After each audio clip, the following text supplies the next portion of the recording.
Harold Whitaker hadn't expected much from his wedding night. At 67, a man knows better than to hold Hollywood notions about such things. But he'd expected something, some warmth, some sign that the woman beside him, Diane, his bride of 6 hours, wanted to be there. "I'm exhausted, honey," she'd said, turning away in the December darkness. Tomorrow? Tomorrow became the next night, and the next. By the time Harold started marking X's on the calendar by his bedside, 30 days had passed. 30 nights of polite refusals, and the particular shame that comes when you're too old to complain about it. He was lying awake on that 30th night when Diane's phone lit up on the nightstand. Harold saw the text before he could stop himself. "How much longer? M." His hand froze halfway to the lamp switch. Who the hell was M? The next morning, Harold burned the eggs. He stood at Betty's old stove, his stove now. He had to keep reminding himself, watching smoke curl toward the ceiling while his mind stayed fixed on that text message. How much longer? Like Diane was counting down to something. Like their marriage had an expiration date he hadn't been told about. Good Lord, Harold. Diane swept into the kitchen, waving a dish towel at the smoke. "You trying to burn the house down?" She took the spatula from his hand without asking, scraped the ruined eggs into the trash. Her movements were efficient, claiming. Within minutes, she'd rearranged the spice rack Betty had organized one way for 40 years, moved the coffee mugs to a different cabinet. Harold watched her hum while she worked. Not stressed, not guilty, just content. "I need to run to Terre Haute today," she said, not looking at him. "Mom's feeling poorly. I could come along." "No need. Too quick. She's not comfortable with strangers yet." Harold's jaw tightened. "We've been married a month. I'm not a stranger." Diane smiled, the kind that didn't reach her eyes. "Of course not, honey. I just meant, well, you know how old people can be about their privacy." She kissed his cheek, a dry, performative thing, and left him standing in a kitchen that used to be Betty's, but now felt like it belonged to no one. By noon, Harold needed fence nails and an excuse to be around people who didn't make him feel like he was losing his mind. Vic's Hardware had both. "Well, look who's here," Vic called out the moment Harold walked through the door. "How's married life treating you, Harry?" Two other men by the paint counter turned to look. Harold felt his face go hot. "Can't complain," he said, heading for the fasteners aisle. But Vic wasn't done. He came around the counter, grinning like a man who'd just told the world's best joke. "Bet you're not getting much sleep these days, eh?" He elbowed Harold's ribs. "Newlyweds and all." And the other men chuckled. One of them, Pete Garrison from the grain elevator, said, lucky bastard. "I've been married 30 years. Sleep like the dead now." More laughter. Harold forced his mouth into something that might pass for a smile, grabbed a box of nails he didn't really need, and headed for the register. "That'll be $6.50, Vic said, still grinning. Harold handed over a 10, waited for change, while Pete and the other man kept up their commentary about the mysteries of matrimony, about how youth and beauty came with certain expectations, about how Harold better keep up his strength. The words landed like fists. Cal Brewster walked in just as Harold was pocketing his change. Their eyes met, Cal's expression shifting from friendly to concerned in the space of a heartbeat. That look said, "I see you," said, "Something's wrong here." Harold broke contact first, muttered something about needing to get home, and pushed out into the January cold. In his truck, he sat for 10 minutes before starting the engine. The performance of being a satisfied newlywed had left him hollowed out, and everyone in town probably thought the same thing Pete did, that Harold was living some late-life fantasy with a younger woman, if they only knew. He stopped at Cal's feed store on the way home. Couldn't say why exactly. Just knew he needed to be around someone who didn't assume, didn't joke, didn't make him feel like a fool. Cal was at the counter, doing inventory. He looked up when Harold entered, set down his clipboard, and reached for the coffee pot without a word. Poured Harold a cup in the chip mug that had become his over years of these visits. 3 scoops of sugar, no cream, the way Harold took it. "Heard Vic giving you a hard time," Cal said quietly. "Vic means well." "Don't make it less stupid." Cal refilled his own cup, leaned against the counter. "You doing all right, Harold?" "Fine, just adjusting." Cal nodded slow, like he was deciding something. Then, "Saw Diane's car at the U-Store Tuesday afternoon. White Camry, license plate starts with Mar. That hers?" Harold's hand stopped halfway to his mouth. "She was visiting her mother Tuesday. Must have stopped there on the way then." The words hung between them. Harold set his cup down careful, like it might break. "Why would she need a storage unit? We got a whole barn." "Don't know, just thought it was odd is all." Cal picked up his clipboard again, gave Harold space to think. "You know where I am if you need anything." Harold left without finishing his coffee. He drove past the U-Store on County Road 400, told himself he was just heading home the long way, told himself he wasn't checking up on his wife like some paranoid old man. But there it was, Diane's white Camry parked in front of Unit 127. Harold kept driving, hands tight on the wheel, knuckles going white. In the rearview mirror, he saw a man, couldn't make out features from this distance, helping Diane load something into the unit, something big and wrapped in a tarp. That night, Harold couldn't sleep. He lay in the dark listening to Diane breathe beside him, even and unconcerned. Around 2 in the morning, he got up, padded to the kitchen in his socks, looking for aspirin, he told himself. Just needed something for the headache that had been building since Vic's hardware store. He found the aspirin in Diane's purse, also found a motel receipt from the Sunrise Inn dated 3 days ago, the same day she'd claimed to be at Bible study. And beneath that, wrapped in a scarf, a phone he'd never seen before. A cheap flip phone, the kind you buy at gas stations. Harold's hands shook as he opened it, scrolled through the text messages. The old man's eager to sign. Another month, maybe. How much you think we can get for the equipment? Patience, babe. Almost done. All to or from a contact labeled simply M. Harold stood in his kitchen, Betty's kitchen, the one where they'd raised Emma, where they'd had 43 years of morning coffee and quiet evenings, and felt the floor tilt beneath him. He put everything back exactly as he'd found it, closed the purse, took his aspirin, went back to bed, and lay there in the dark, listening to his wife sleep, and understood with cold certainty that he was living with a stranger who was counting down to something. The insurance agent arrived on a Thursday morning when the temperature hadn't climbed above 15 degrees. Harold watched through the window as Tom Fletcher's sedan pulled into the drive, exhaust hanging white in the frozen air. "He's here," Diane called from the bedroom, her voice bright in a way it never was when they were alone. By the time Tom knocked, Diane had transformed. She met him at the door with a smile that could melt ice, touched Harold's shoulder as they settled at the kitchen table, called him honey twice in the first 5 minutes. Harold felt something twist in his chest. This warmth, this affection. Where the hell was it every other hour of the day?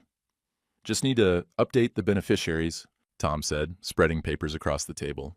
"And Diane mentioned you'd like to add her to the property deed? That's smart thinking. Estate planning gets complicated without proper titles." "Did I mention that?" Harold looked at Diane. She squeezed his hand. Her fingers felt like they were made of wax, warm, but somehow artificial. "We talked about it last week, remember? Like real married folks do. Combined assets." Had they talked about it? Harold's memory felt slippery lately.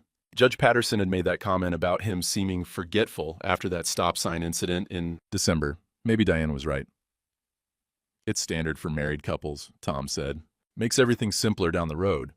Harold signed where Tom pointed. 4 documents, maybe 5.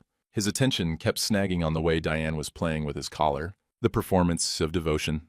So different from the cold shoulder he got every night. "Just need to verify your legal name for the beneficiary form," Tom said to Diane. "Full maiden name and any previous married names." Diane's hand stilled on Harold's shoulder. "Just for a second. Diane Marie Whitaker. Now, maiden name was Stevens. And previous marriages." "Just one. Ancient history." She laughed, but it sounded like breaking glass. "Divorced years ago. Stevens was my married name from that." Tom made a note, moved on. But Harold caught it. The way her fingers had tightened on his shoulder when Tom asked. The way she'd changed the subject fast, offered Tom cookies, anything to keep moving forward. When Tom left 20 minutes later, Diane's warmth evaporated like steam off a kettle. She went to the bedroom without a word, closed the door. Harold heard the lock click. That night, she claimed a headache. Again. 3 days later, Harold went looking for Betty's quilt. It was a ritual he'd kept since she died. Opening the cedar chest once a week, touching the quilt she'd spent 10 years making, every stitch by hand, 43 squares, one for each year of their marriage. The last square she'd finished 2 weeks before the cancer took her. The chest was empty. Harold stared at the bare wood bottom like it might explain itself. He searched the house methodically. Closets, basement, the spare room Diane had claimed for her yoga stuff. The quilt was gone. So were Betty's recipe cards, the wedding photo that used to hang in the hallway, the china cabinet that had been Betty's grandmother's. He waited up for Diane. She came home at 9, smelling like wine and someone else's cigarettes. "Where's Betty's quilt?" Harold kept his voice level.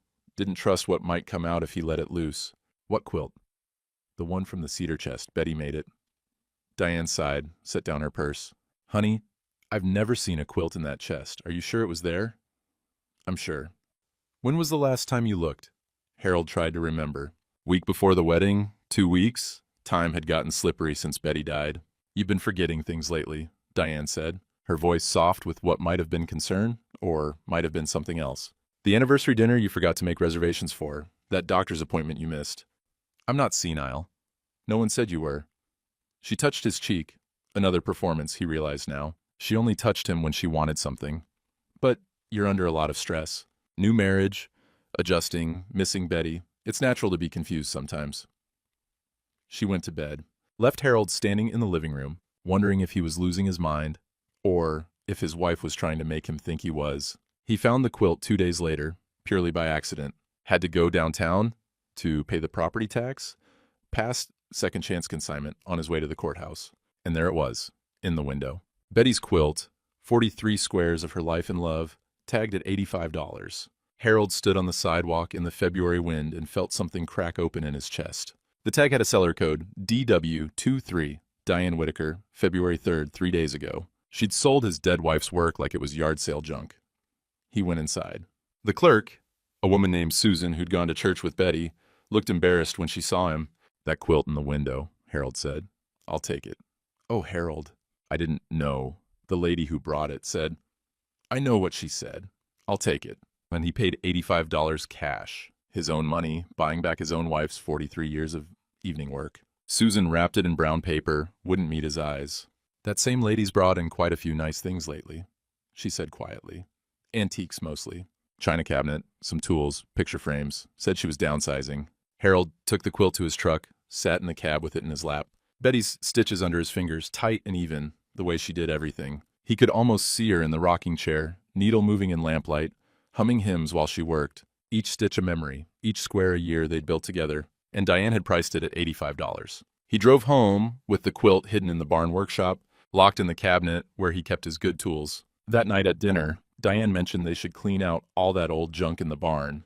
Make some space, maybe sell some of it. Harold cut his pork chop, chewed slow. Nothing in that barn is for sale. Diane's fork paused halfway to her mouth. Her eyes went flat for just a second, calculation running behind them like gears turning. Then she smiled. Of course, honey, whatever you think. But he'd seen it, that flash of something cold and appraising, like she was measuring his resistance, deciding how much force it would take to break him down. He'd just shown her he was paying attention now, and that, Harold realized as he lay awake that night listening to her breathe, might have been a mistake. Harold started going to Wednesday evening service again. Not for God, exactly, though he figured the Lord wouldn't mind a man showing up for the wrong reasons if he showed up honest. He went because the church was somewhere Diane had never been with him. Somewhere that was still his. He sat in the back pew where he and Betty used to sit, hymn book open to songs he'd known since childhood. The familiar words, the organ that wheezed on the high notes, the smell of old wood and lemon polish. It steadied something in him that had come loose, until he heard Barb Henderson's voice from 2 rows up. Married that young thing, and now look at him. She wasn't whispering quite soft enough. Walks like a man carrying shame. Her friend, Linda somebody, Harold couldn't remember, whispered back, well, you know what they say about December and May. That's a young woman's patience being tested. Harold kept his eyes on the hymnal. Rock of ages, cleft for me, let me hide myself in thee. The words blurred. He stood for communion, took the wafer and grape juice, went back to his seat like a man walking under water. After service, the secretary, Joanne, who'd known Betty since grade school, stopped him at the door. Where's Diane tonight, Harold? Under the weather. The lie came easy now. He'd had practice. She sends her regrets. Joanne's eyes said she knew exactly what kind of weather Diane was under. You tell her we're praying for her.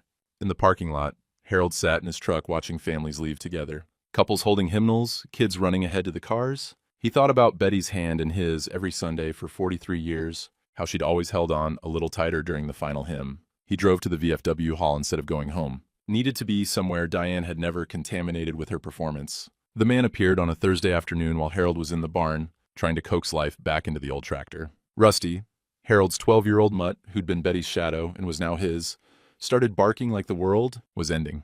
Harold stepped out into February sunshine that gave light but no heat.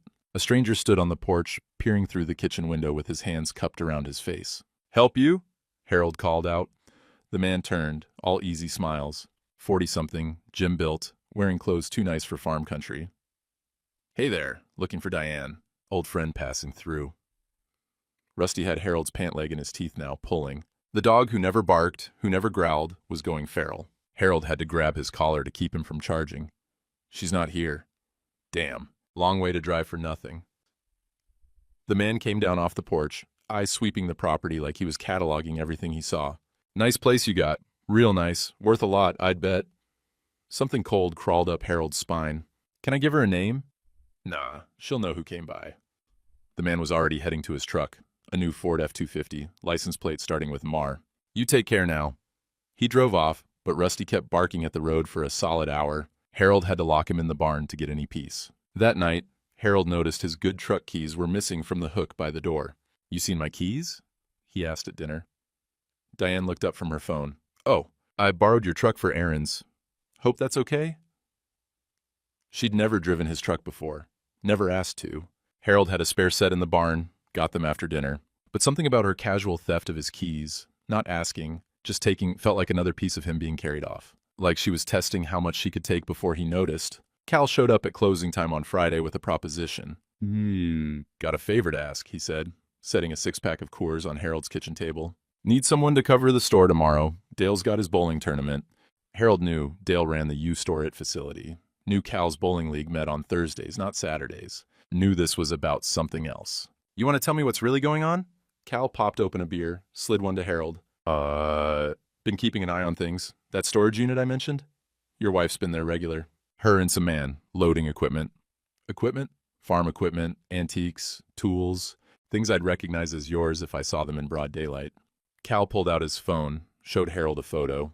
Diane and the stranger from the porch, loading what looked like Betty's china cabinet into Unit 127. Been documenting it, 3 weeks now. Harold stared at the photo. The date stamp said February 10th, Tuesday, the day Diane claimed she'd been visiting her sick mother. Why didn't you tell me sooner? Needed enough to make it stick. Can't accuse a man's wife of theft on just a hunch. Cal scrolled through more photos, different days, different items. A systematic inventory of Harold's life being boxed up and hidden. Also called Dale. He's a friend, plays in our bowling league. Got the rental agreement. Your wife paid 6 months up front, cash.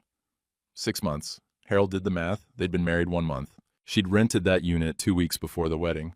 She planned this, his voice came out flat, before she even married me. Cal didn't answer. Didn't need to. The photo said everything.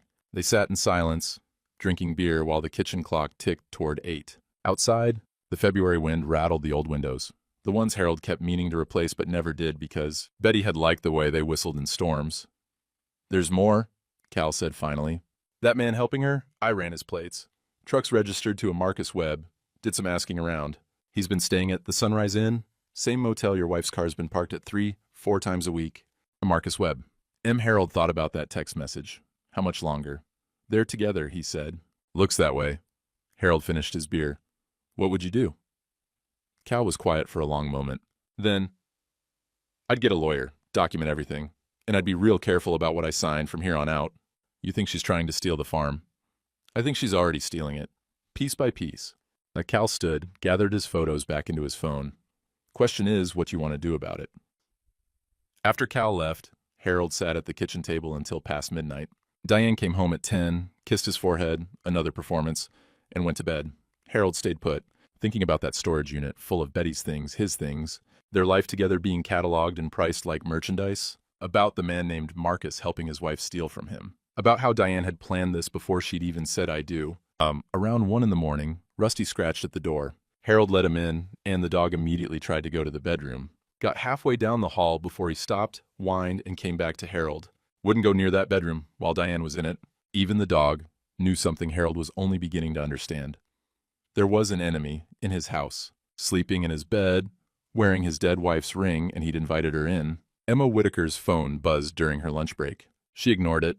Tuesdays were for processing the backlog of fraud cases that paid her rent in Indianapolis. 3 corporate embezzlement files sat open on her desk, and somewhere in the spreadsheets was a pattern she couldn't quite see yet. Her coworker Janet stuck her head in. You going home for Easter? Emma didn't look up. We're not really talking. Still, Emma, it's been 3 years. He married someone 6 weeks after Mom died. 6 weeks. The words came out sharper than she meant them to. I'm supposed to just pretend that's normal? Janet retreated. Emma went back to her spreadsheets, but the numbers wouldn't line up anymore. She kept seeing her father at the funeral, Betty Whitaker, beloved wife and mother, standing there like a man who'd forgotten how to breathe. Emma had stayed 2 weeks after, made sure he was eating, made sure the house was clean. Then she'd gone back to Indianapolis. And 3 months later, Dad had called to say he was getting remarried. To someone named Diane, someone he'd met at the senior center. Emma had said things. He'd said things. Neither of them had called since. The mailroom buzzed her at 2. Package for you. No return address. The manila envelope was thin, unmarked except for her name. Emma opened it at her desk. Photos spilled out. Time-stamped, dated, professional-looking surveillance shots. A woman, younger, attractive, loading items into a storage unit. A man helping her, muscular build, expensive truck. Farm equipment in the background, antiques, tools. Emma's fraud investigator brain kicked in automatically. She studied the timestamps. Tuesday 2 p.m., Thursday 11 a.m., Saturday 3 p.m.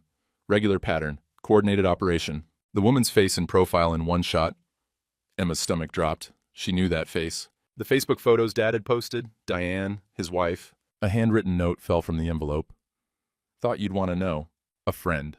Emma pulled up public records on her computer, typed Diane Whitaker, marriage, Indiana. Found Diane Marie Webb, married to Marcus Anthony Webb, October 14, 2012, Marion County. Status active. No divorce decree, no dissolution. Still married. Emma's hands started shaking. Her father's marriage was invalid, fraudulent, which meant everything else, property transfers, beneficiary changes, asset access, was part of a con. She stared at her phone. Dad's contact sat there like an accusation. 3 years of silence, and now this. Her thumb hovered over the call button, pressed. Harold's phone rang during dinner. Diane was picking at her salad, texting someone under the table. She'd stopped pretending to care if he noticed. Emma Mobile lit up the screen. Harold's hand shook, picking it up. Em? Hi, Dad. Long pause. He could hear traffic in the background, her breathing. Been a while. Yeah. Another pause. Harold stood, walked to the living room. Diane's eyes tracked him, but she didn't follow. Listen, Emma said. How are you? How's Diane? She said the name like it tasted wrong. Harold felt something crack open in his chest. She's fine. We're fine. Dad. Emma's voice changed. Became the one she used for work, sharp and focused. I need to ask you something. Has Diane been selling things, Mom's things? Harold stopped breathing. Why would you ask that? Have you noticed anything strange? Money moving around? Papers you don't remember signing? Em, I have to go. Diane had appeared in the doorway. Who's on the phone, honey? It's not a good time, Harold said into the phone. Dad, wait, don't come here. It's not, just don't. I'm coming home. Emma? I know, Dad. I know what she is. I'm coming home. The line went dead. Harold stood holding the phone, aware of Diane watching him from across the room. That was Emma? Something sharp lived behind her smile now. What did she want? Just checking in. After 3 years, she just checks in? Diane moved closer. What did you tell her? That we're fine. Are we, Harold? Her voice went soft, dangerous. Are we fine? That night, Harold lay awake listening to Diane breathe. Around midnight, she got up, took her phone to the bathroom. He heard her whispered conversation through the door. Couldn't make out words, but the tone was urgent. By morning, an ice storm warning scrolled across the Weather Channel. Travel not recommended. Roads dangerous. Emma would be driving straight into it. Emma packed while the weather lady promised black ice and power outages. Laptop, phone chargers, overnight bag. The fraud case files could wait. Everything could wait. She looked at her mother's photo on the nightstand. Betty Whitaker, smiling in the garden she'd loved. Dead 18 months and already being erased. I know, Mom, Emma said to the photo. I should have come sooner. She loaded her car in the apartment parking lot while freezing rain started to fall. The drive to the farm was 2 hours on a good day. Today it might take 4. Her phone rang. Dad calling back. Turn around, Em. Roads are bad. So is what's happening to you. I didn't want you to see this. Emma started the car, cranked the heat. I don't care what you want right now. I care that you're safe. I'm 2 hours out. Maybe 3 with the weather. She could hear him breathing, trying to decide if his pride was worth her safety. She planned it, he said finally. Before the wedding, she'd already rented a storage unit, already had someone helping her. His name's Marcus Webb. He's her husband, the real one. Silence on the line. Emma heard it land, the weight of being married to someone who was already married to someone else. How did you... Public records. Dad, I work fraud cases. This is what I do. Emma pulled onto I-70, windshield wipers fighting the ice. And I'm sorry. I'm so sorry I wasn't there when you needed me. You're here now. Damn right I am. Don't let her sign anything else. Don't let her in the barn. Or the basement. And Dad, Don't eat or drink anything she gives you that you didn't prepare yourself. I think she's already stealing from you. I think her husband's been in your house. I think they've done this before. Emma's car skidded slightly. She corrected, kept driving. And I think people get desperate when they're close to a big score. After they hung up, Emma drove through ice that made the highway look like glass. Country music played on the radio. Stations her dad had programmed into her car the last time she'd visited, back before everything went wrong. She thought about all the fraud cases she'd solved for strangers, all the elderly victims she'd helped get justice, and she'd missed the con happening to her own father. Not anymore. The highway stretched white ahead of her, ice accumulating on the wipers. 2 hours to home, if she didn't slide off the road first. Emma pressed the accelerator and drove into the storm. Harold sat in his truck in the courthouse parking lot, engine running for heat, trying to convince himself he wasn't about to do something shameful. Checking up on your wife? That's what this was, the kind of thing suspicious men did. Men who didn't trust. Men whose paranoia ate them alive. But Emma's words kept circling, I know what she is. He turned off the engine. The cold came through immediately. February had teeth this year. Across the lot, the Marion County Courthouse stood like it had since 1898, limestone and certainty. Public records were public for a reason. Harold climbed the steps like a man walking to his own hanging. Inside, marble echoed, the smell of lemon cleaner and old wood, same as the church. He found the property records office on the second floor, signed the logbook, asked the clerk about deed transfers on his address. The young man, couldn't be more than 25, pulled up the file without judgment. You want copies? Harold looked at the screen. 2 quitclaim deeds. Both transferring portions of his property to Diane Whitaker, both dated January 8th, the day the insurance agent came. Both with his signature at the bottom. He'd signed them. He remembered the insurance papers, the stack of documents Tom had put in front of him. But he didn't remember these. Didn't remember transferring 40 acres of Betty's family land to a woman he'd known 6 weeks. Yeah, Harold said, his voice coming from somewhere far away. I'll take copies. $5. That's what it cost to see how he'd been robbed in his own kitchen. He stood in the hallway holding the photocopies. People moving around him like water around a stone. His hands were shaking. At 67, a man's hands shake sometimes. Cold weather, too much coffee, just getting old. But this was different. This was watching your whole life slide out from under you and not being able to stop it. The marriage records office was on the first floor. Harold told himself he was just being thorough. Told himself he'd check, find everything legitimate, feel foolish for doubting. Emma had probably made a mistake. Public records got mixed up sometimes. He opened the heavy registry book, ran his finger down the entries. Last names, starting with W. Whitaker, Harold. December 20th, 2024, Diane Marie Whitaker. But the previous page, Webb, Diane Marie, married to Webb, Marcus Anthony. October 14th, 2012, Marion County. Status, active. No divorce, no dissolution, no legal end. Harold sat down on the bench by the window. Outside, people were going about their normal Thursday. Getting coffee, parking cars, living lives where their marriages were real and their wives were who they said they were. His marriage certificate was a lie. A piece of paper with no legal weight. He'd stood in front of Pastor Davidson and God and made promises to a woman who was already promising someone else. You need help, sir? Harold looked up. A woman stood there. Marge Hopkins, the county clerk he'd seen at church. She'd known Betty, had brought casseroles after the funeral. Harold couldn't finish the sentence. Marge glanced at the registry book, at Harold's face, and something shifted in her expression. If someone's already married and they marry someone else, that's bigamy. It's a criminal offense. What if the second person didn't know? Then they're a victim. Marge sat down beside him, her voice low. Harold, I can't give you legal advice.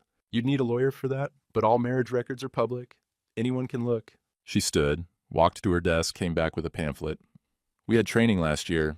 Marriage fraud schemes, mostly out of Indianapolis, but some rural. There's patterns. Same names, same methods. Harold took the pamphlet. It described exactly what was happening to him. Targeting recent widowers, quick courtships, asset transfers, coordinated teams. Sheriff Dietrich takes these things seriously, Marge said quietly. If someone wanted to file a complaint. After she left, Harold sat reading the pamphlet. Every page was a mirror. Every warning sign was something he'd ignored. The rushed timeline. The isolation from family, the document signing, the third-party male friend. He pulled out his phone. Searched. Marcus Webb, Indiana, criminal record. Found it in 30 seconds. Marcus Anthony Webb, age 51, convicted of check fraud 1998, served 3 years at Pendleton Correctional, released 2001. No conviction since, but that didn't mean he'd stopped working. Just meant he'd gotten better at not getting caught. Harold's phone buzzed. Text from Cal. Need to talk. Tonight, your place or mine. Harold typed back, mine, after she's asleep. He left the courthouse with photocopies in his pocket. Proof of theft, proof of fraud, proof that the woman in his house was a professional. She'd done this before. Done it enough to have a system, a partner, a storage unit rented before she'd even said, I love you. It's in his truck. Harold didn't start the engine right away. Just sat there in the February cold, watching his breath fog the windows. He'd thought loneliness was the worst thing. Thought coming home to an empty house, eating dinner alone, sleeping in a bed that still smelled like Betty's lilac soap, he'd thought that was rock bottom. But this was worse. This was knowing he'd been so desperate for company that he'd married a ghost, a performance. A woman who was counting down the days until she could disappear with everything Betty had left behind. His phone buzzed again. Emma, 40 minutes out. Roads are hell, but I'm coming. Harold started the truck. He needed to get home before Emma did. Needed to make sure Diane didn't know anything was wrong. Because if she suspected, if Marcus suspected, they'd disappear. And 40 years of his life would disappear with them. He drove home carefully, practicing his face in the rearview mirror, practicing how to look like a man who didn't know he was living with criminals. The farm appeared through the gray afternoon. White clapboard house, red barn, 180 acres of land that went back 4 generations. His grandfather had cleared those fields. His father had built that barn. Betty had planted every tree in the windbreak, and Diane was trying to take it all. Harold parked, went inside. Diane was on the phone, in the bedroom, door closed. He could hear her voice through the wood, sharper than the honey tone she used with him. He went to the kitchen, started coffee. 3 scoops, 1 for the pot, Betty's way. His hands were steadier now. Something had settled in him during that drive home. She'd wanted him to feel old, confused, incompetent, wanted him to doubt himself, question his memory, accept that forgetting where he signed away his property was just what happened when you got old. But Harold had survived Korea, had outlasted cancer that took his wife, had raised a daughter alone after Betty died, had run a farm for 47 years, through droughts and floods and every damn thing the world could throw at him. He wasn't confused, he wasn't senile, he was being robbed, and that was different. The coffee finished brewing. Harold poured a cup, stood at the window watching the driveway, waiting for Emma's car, waiting for Cal's truck after dark, waiting for the moment when he stopped being a victim and started being something else. Emma's headlights cut through the ice storm around 5:30. Harold watched from the window as she parked, grabbed a bag from her back seat, and ran for the porch. He opened the door before she could knock. Jesus, Dad. She was ice-covered, shaking. Roads are terrible. He pulled her inside, took her coat. 3 years since he'd seen her, and she looked like Betty around the eyes. That same way of seeing right through whatever you were trying to hide. Where is she? Bedroom. On the phone with someone. Emma set her bag down, pulled out her laptop. We need to talk before she comes out. You said she had documents? Harold got the photocopies from his truck. Deed transfers, marriage certificate, the fraud pamphlet. Spread them on the kitchen table while Emma's computer booted up. This is systematic, Emma said, studying the deeds. She got you to sign during emotional manipulation. Classic fraud technique. She pulled up files on her screen. I did research on the drive. Marcus Webb has a pattern. 3 prior arrests for fraud, but only 1 conviction. Smart enough to learn, dumb enough to get caught eventually. How many others? That I could find?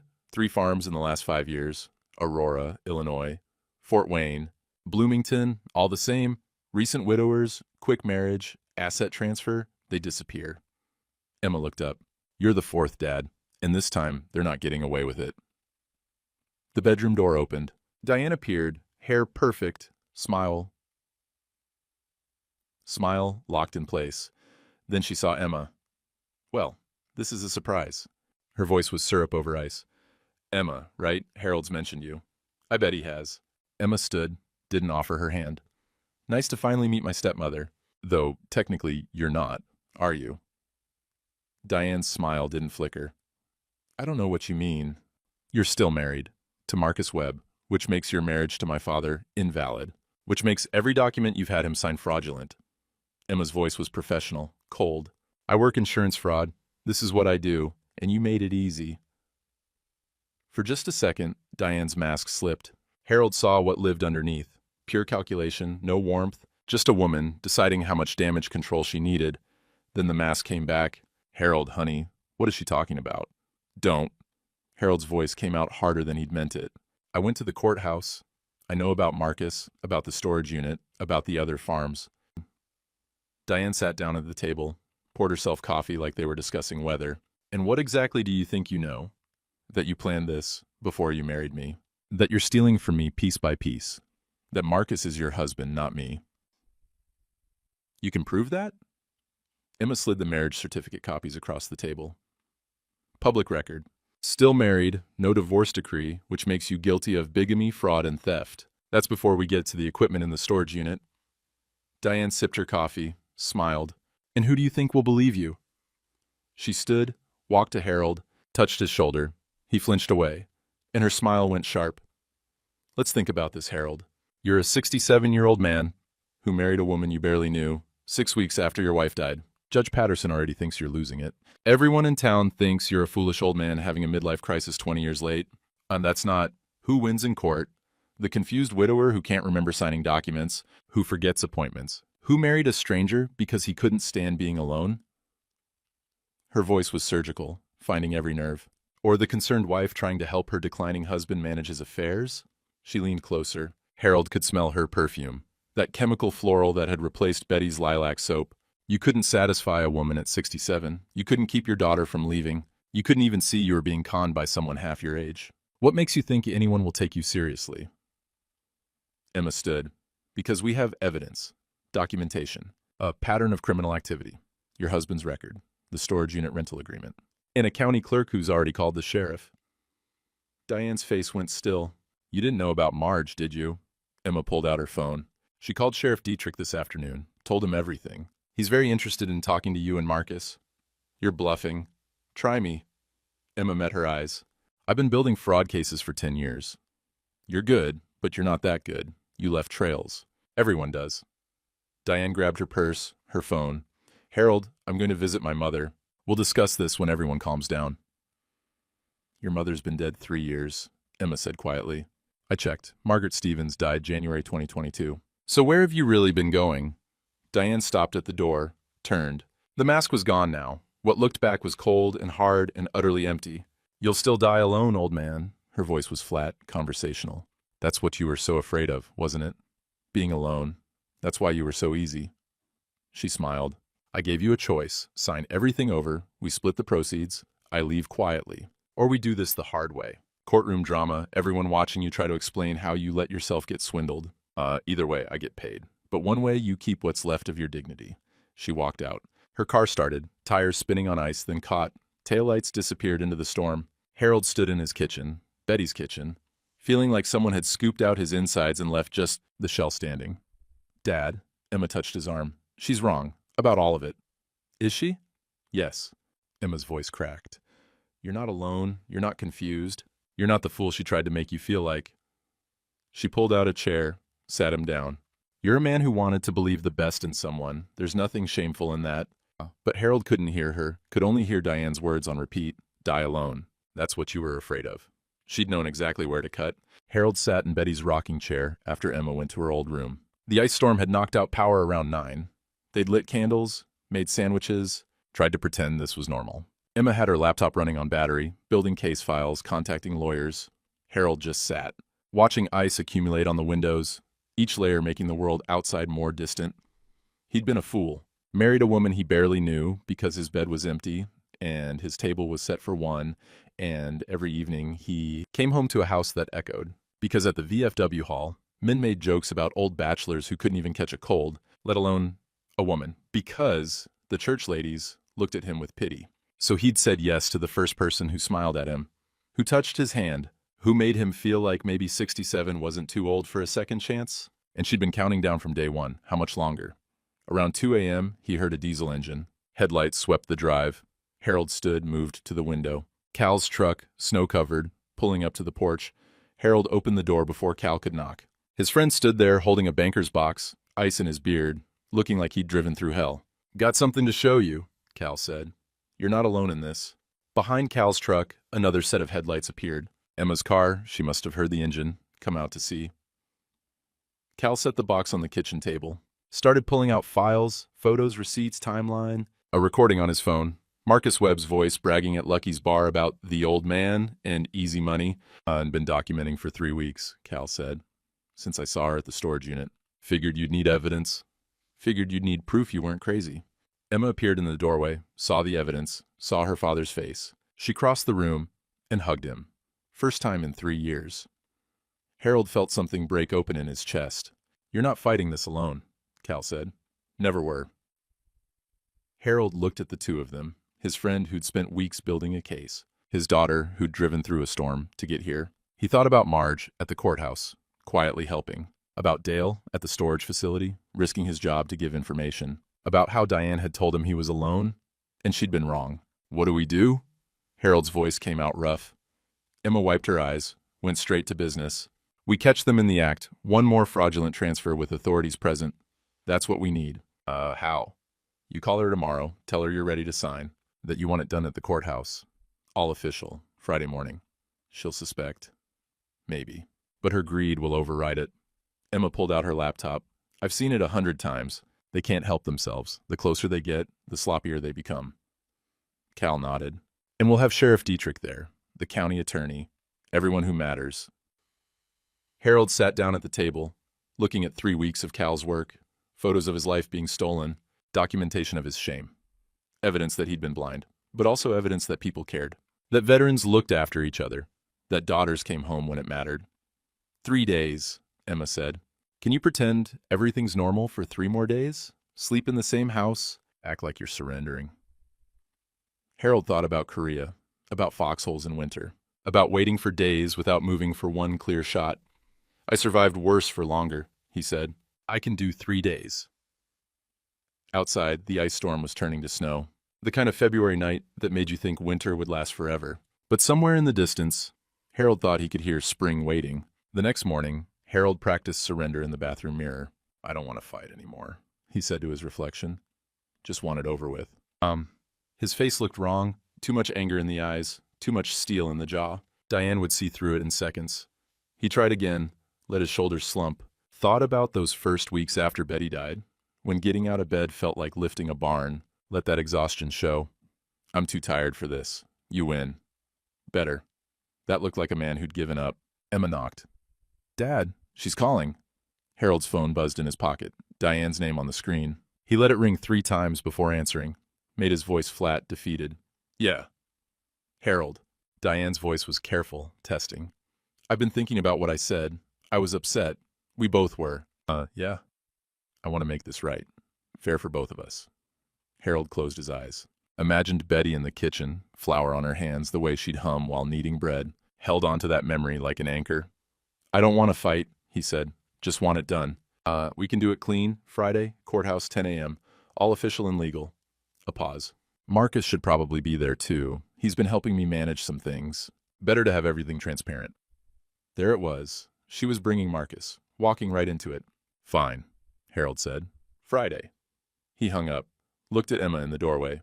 She bought it? Hook, line, and sinker. Emma's phone was already out. "I'm calling the lawyer." The next 3 days felt like living underwater. Harold went through the motions. Coffee, barn chores, the dinner, while Diane moved through the house like she'd already won. She was packing, not hiding it anymore. Boxes in Emma's old room, Betty's things wrapped in newspaper. Wednesday night, Harold signed papers Diane put in front of him. Preliminary documents, she called them. Just to make Friday easier, he signed them all, watched her smile get wider with each signature. Thursday morning, she made him breakfast. Actual kindness in her voice. Like she could afford generosity now that victory was close. "After tomorrow, we can both move on," she said, pouring his coffee. Fresh starts. Harold ate her eggs, drank her coffee, and thought about every foxhole he'd ever been in. About patience. About how the enemy always got confident right before the trap closed. Thursday night, Diane slept soundly. Harold didn't sleep at all, just lay there in the dark, counting hours. 36, 30, 24. Around midnight, Emma slipped into his room. "Can't sleep either?" "No." She sat on the edge of his bed, something she hadn't done since she was 10, and had nightmares. "You know what Mom would say right now?" "That I'm a damn fool." "No." Emma's voice was soft. "She'd say you're human, that wanting companionship doesn't make you weak, that the shame belongs to the people who exploit that, not to you." Harold's throat closed up. "Your mama was always smarter than me. She'd be proud of you for fighting back, for not just accepting what Diane said about you." Emma stood. "Get some sleep, Dad. Tomorrow we end this." But Harold didn't sleep. Just watched the clock tick toward Friday. Toward the moment when he'd either get his life back or lose everything he'd built. Around 4 a.m., he gave up, made coffee, found Cal already in the kitchen. Couldn't sleep either. Cal said. Thought I'd make sure you weren't thinking of backing out. I'm not. Good. Cal refilled both their cups. Because I've got something else. Dale checked the storage unit last night. Empty. They moved everything out yesterday. Harold's stomach dropped. They're running. Maybe, or getting ready to fence it all after tomorrow. Either way, they're committed. Cal pulled out his phone, showed Harold the empty unit. Whatever happens tomorrow, they can't hide what they already stole. We've got photos of everything. And the sun came up slowly, February light, cold and gray. Harold showered, put on his church suit, the one he'd worn to Betty's funeral. If he was going to watch his marriage end, he'd do it properly dressed. Diane came out of his bedroom around 7, saw him in the suit, raised an eyebrow. You don't need to dress up, it's just paperwork. It's 40 years of my life signing away, Harold said. I'll dress proper. They drove separately. Harold followed Diane's white Camry through town, past the hardware store where Vic had made his jokes, past the church where Barb Henderson had whispered, past all the places that had watched him become a fool. Marcus's truck fell in behind them, the convoy to Harold's Judgment Day, or Diane's. The courthouse parking lot was half empty on a Friday morning. Harold parked, sat in his truck, watching Diane check her makeup in her car mirror. Marcus pulled up beside her, tall, gym-built, the kind of confidence that came from getting away with things. Harold's hands were shaking. He gripped the steering wheel until they stopped. Inside, Emma and Cal were already there. Emma, in a dark suit, looking every inch the insurance fraud investigator she was. Cal, in his church clothes, that same calm he'd had in Korea when mortars were falling. Sheriff Dietrich's here, Emma said quietly. County attorney, too. Marge has the marriage records ready. Harold nodded. Couldn't trust his voice yet. Footsteps on marble. Diane and Marcus coming through the main doors. Diane spotted Harold, smiled that honey-sweet smile she'd used on their wedding day. Ready to make this official? Conference room 2, Emma said. Lawyers waiting. They walked down the hall, Harold, Diane, Marcus, with Emma and Cal behind. Their footsteps echoed off the old stone. Somewhere down the hall, a clock was ticking. Diane opened the conference room door. Stopped. Sheriff Dietrich sat at the table. The county attorney beside him, files spread out. Marge Hopkins by the window, holding the marriage registry. What's this? Diane's voice went sharp. Ms. Webb, Mr. Webb, please have a seat. Moem. The county attorney, Frank Morrison, Harold had known him 30 years, gestured to chairs. It's Whitaker. Mrs. Whitaker. Actually, no. Frank placed a document on the table. It's not. The marriage certificate. Diane Marie Webb married to Marcus Anthony Webb, October 14, 2012. Status active. Diane's face went very still. Marcus looked at her, then at the certificate, then at the sheriff. I can explain. Save it. Frank opened another file. We have photographs. 3 weeks of documentation. You and Mr. Webb removing property from Harold Whitaker's farm and placing it in a storage unit rented under your name. He spread Cal's photos across the table. Diane and Marcus loading equipment, the china cabinet, tools, Betty's things. We have a recording. Frank pressed play on his phone. Marcus's voice filled the room. Easy money, man. These old guys, lonely as hell, desperate for company. This is our 4th one. Got a system now. Marcus went pale. That was taken out of context. We have the storage unit rental agreement, Frank continued. Paid 6 months in advance. 2 weeks before you married Mr. Whitaker. We have fraudulent deed transfers obtained through deception. And we have 3 prior victims in Illinois and Indiana, with identical patterns. Sheriff Dietrich stood. Ma'am, sir, you're under arrest for fraud, theft, and bigamy. Diane tried one last time. Turned to the sheriff with tears starting. Real or performed. Harold couldn't tell anymore. He pursued me. I was trying to help him. He was so confused after his wife died. I didn't know Marcus hadn't finalized our divorce, Ms. Webb. Sheriff Dietrich's voice was tired, like he'd heard every con in the book twice. Save it for your lawyer. You have the right to remain silent. Marcus bolted, jumped up from his chair and ran for the door. His boots slipped on the polished marble floor. He went down hard, slid into the wall with a sound like a sack of grain hitting concrete. Deputy Morrison, 72 years old, should have retired a decade ago, walked over and cuffed him. Son, I'm 72, and I just caught you without breaking a sweat. Think about that. Through the conference room window, Harold could see people watching. Vic from the hardware store, Barb Henderson from church, Dale from the storage facility. The town that had watched him become a fool was now watching something else. Sheriff Dietrich cuffed Diane. Read her rights in that flat official voice that meant this was real, this was happening. Diane looked at Harold one last time. The honey was gone, the performance over. What looked back was cold and empty. You'll still die alone, old man. Harold stood. 40 years of farming had given him a back straight as a fence post when he wanted it. I reckon that's so. But I'll die with my name intact. You think you will? They let her out. Marcus first, limping and swearing. Then Diane, head high, still acting like she was the victim in all this. The conference room went quiet. Just Harold, Emma, Cal, and the officials who'd made this possible. Frank Morrison stood, shook Harold's hand. Takes courage to do what you did. A lot of folks just accept it, too ashamed to fight back. Wasn't courage. Was just refusing to let her win. Sometimes that's the same thing. Outside in the hallway, people were watching through the windows. Harold walked out to find Vic waiting. Harold, Vic stuck out his hand. I'm sorry for the jokes, for assuming. You're tougher than you look. Tough enough. Marge approached, files in her arms. The marriage is voided. The property transfers are nullified. It'll take some time to process everything, but legally, it's like none of it happened. Except it did happen. Harold had still been fool enough to fall for it. Still, been desperate enough to ignore every red flag. But he'd also been strong enough to fight back. Cal touched his shoulder. Let's get you home. They walked out of the courthouse into February sunshine. That was finally starting to feel like it might. Remember spring, Emma on one side, Cal on the other, the three of them heading to their trucks while the town watched. Harold didn't feel victorious. Didn't feel triumphant. Just felt like a man who'd survived something he shouldn't have had to survive in the first place. But survived it, he had. And sometimes that was enough. 6 weeks later, Harold sat on his porch on an April morning that smelled like mud and new grass. The ice was finally gone. The fields were ready for planting. The neighbor's tractor hummed in the distance, getting an early start on the season. Emma came out with coffee. 2 mugs, steam rising in the cool air. Mail came, she said, handing him a cup. Prosecutor says they're pleading out. 8 to 10 years, both of them. The other victims are filing civil suits too. Harold nodded, didn't feel satisfaction exactly, just a kind of tired relief. The guy from Fort Wayne called. Wanted to thank you. Emma sat in Betty's old rocking chair. Said if you hadn't stepped forward, he'd have thought he was the only one. Said it helped, knowing it wasn't personal, that they did this professionally. Doesn't make it easier. No, but it makes it different. They sat in comfortable silence, the kind that came from 6 weeks of sorting through Betty's things together, 6 weeks of undoing what Diane had tried to erase. Emma had stayed, working remotely from her old bedroom, helping Harold rebuild the life that had been picked apart. The quilt was inside, spread on Harold's bed. Emma had spent 2 evenings repairing the tear, her stitches nearly as tight as Betty's. Not quite. Betty had 43 years of practice, but close enough. I've been thinking, Emma said, about moving back. Not to the farm, but maybe an apartment in town. There's that place above the bookstore. Harold looked at his daughter. Betty's eyes. Betty's way of saying important things, casual-like. You don't have to do that. I know, but maybe I want to. She turned her mug in her hands. Someone should keep an eye on you. Don't need a babysitter. Good. I'm not offering one.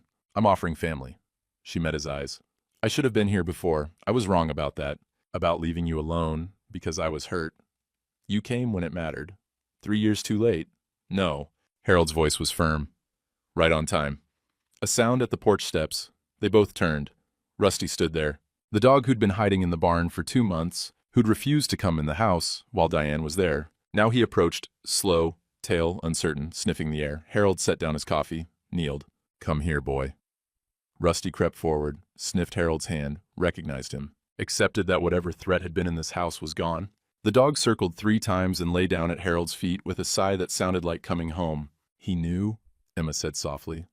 Animals always know. Harold reached down, scratched behind Rusty's ears. The dog's tail thumped against the porch boards, that simple, solid sound of life continuing. They sat watching the fields, drinking coffee, while April morning turned to afternoon. Cal's truck appeared on the road around noon, pulling into the drive.